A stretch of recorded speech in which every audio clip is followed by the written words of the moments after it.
बंगाल में जोरों पर हिंसा चल रही है। ममता बनर्जी ने इसके लिए बैठक बुलाई है और भारतीय जनता पार्टी के लोगों का ये कहना है कि क्या ये अलग सोच रखने का परिणाम है। इन सब के बीच एक सवाल जो हमें और आपको समझना होगा वो ये कि क्या राजनीति के गिरते स्तर के लिए किसी एक ही पक्ष को जिम्मेदार माना जा सकता है, या राजनीति के गिरते स्तर के लिए सभी राजनीतिक दल और देश की जनता भी जिम्मेदार होती है। क्योंकि राजनीति में हार जीत चलती है, चुनाव में हार जीत चलती है, बहुत कुछ होता है, पासा पलटता है। हम सब ने देखा कि कैसे कुछ पार्टीज जो सत्ता में होती हैं वो विपक्ष में आ जाती हैं, कुछ जो विपक्ष में होती हैं वो फिर से सत्तारूढ़ हो जाती हैं। लेकिन एक बात जो हम सबको समझनी है कि अगर देश में राजनीति का स्तर गिरता है तो उसका नुकसान सभी को होता है। फिर चाहे आप किसी भी राजनीतिक विचारधारा के हों या फिर आप आम जनता हो। आज बंगाल में जो हो रहा है वो नहीं होना चाहिए।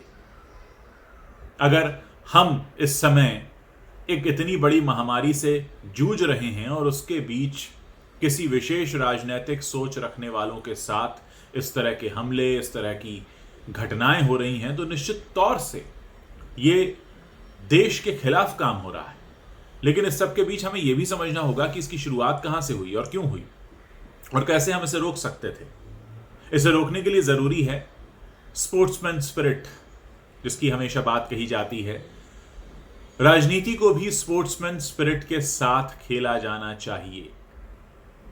हो सकता है आप चुनाव में जीत गए हों और हो यह भी सकता है कि आप चुनाव में हार गए हों, लेकिन एक जो स्पोर्ट्समैन स्पिरिट होती है वो क्या होती है?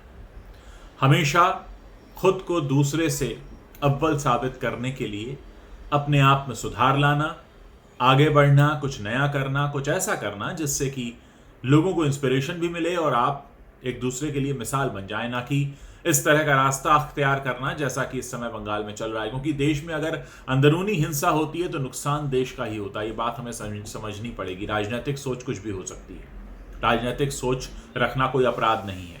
लेकिन हाँ, अपराध क्या है कि आपके विरुद्ध जो राजनीतिक सोच है, अगर विचारधाराओं में भिन्नता है तो आप दूसरे पर आक्रमण करने लगे या दूसरे को नीचा दिखाने लगे या ये समझने लगे कि हम तुमसे श्रेष्ठ हैं। बस यहीं से वो सोच शुरू होती है जो देश को नीचे की तरफ ले जाती है। और इसको रोकने के लिए सिर्फ राजनीतिक दल ही नहीं बल्कि देश की जनता को भी जिम्मेदारी अपने सिर पर लेनी होगी कि अगर आप जब भी, जहां भी, कहीं भी राजनीति का गिरता हुआ स्तर देखें तो अपनी आवाज जरूर बुलंद करें।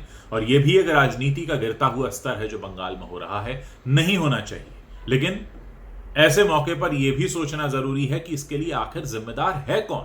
क्योंकि बीमारी है वहां तक तो ठीक है, लेकिन बीमारी की वजह क्या है, जब तक आपको वजह नहीं पता होगी, आप उसे दूर नहीं कर पाएंगे। तो राजनीति का स्तर जो नीचे गिरा है, इसकी वजह क्या है, क्या उसके लिए हम भी जिम्मेदार हैं, या हम सिर्फ एक ही पार्टी को या एक ही दल को या एक ही विचारधारा को जिम्मेदार मानते रहेंगे। ये एक बड़ी बात है, इस पर सोचना होगा। और जो मैंने स्पोर्ट्समैन स्पिरिट की बात की, अगर चुनाव में हार मिली है या चुनाव में जीत मिली है तो आपको उसे स्वीकार करना होगा, उसे समझना होगा।